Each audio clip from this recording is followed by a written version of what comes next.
when did you make the switch? To exclusivity with Deckorators in the last year. Okay. And what made you do that? Now, so I found Deckorators strictly by luck of the draw. Early in the pandemic when we were experiencing extreme material shortages, and I was pretty much being held hostage to be able to build jobs that were already sold, that we had provided distributors with our outlook of several months, and promises were constantly being broken. I was in my local lumber yard. It was actually a pretty big outfit, and they had what appeared to be a train car of decking that I had never heard of, and I started kind of picking through it, and I stumbled upon Voyage. Okay. And I said, wow, look, this is and I'll be perfectly honest, I told some guys this yesterday, my first Voyage deck, I knew nothing about the core.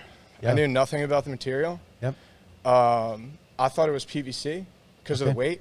Yep. Yeah. And because of the quality of the cap and just my experience with decking. And, it's like, first jigsaw blade through it. It's like, try to cut it with a T-word blade. Yeah. You know what I mean? So from there, I actually, one of my first, so my second Deckorators project was, a big cut up, designed, low multi-level, pergolas. And so actually the lumberyard happened to send out their Deckorators field specialist and their regional sales manager. Okay. And they just kind of popped by the job. And through that meeting, I started to build a relationship with this company.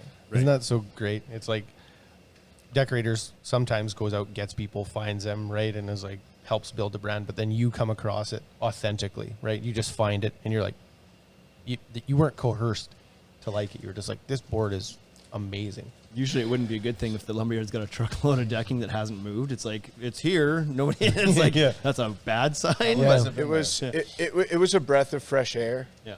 To be able to have material on the ground.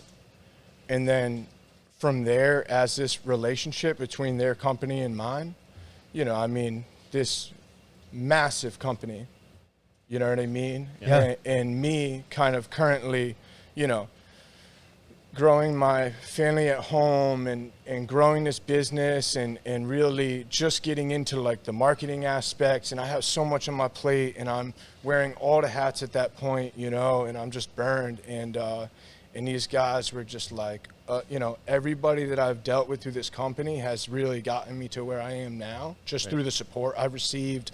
Really just, they've never said no. Yeah. Do you know what I mean? So like,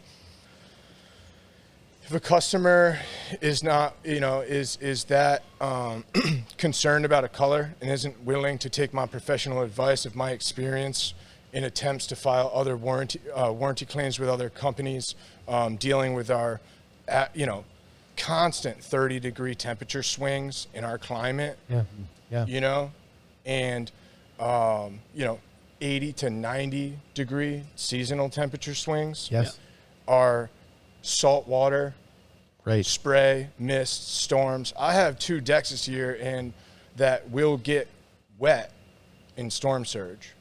Right. Okay. They will, bottom treads will be submerged in salt water.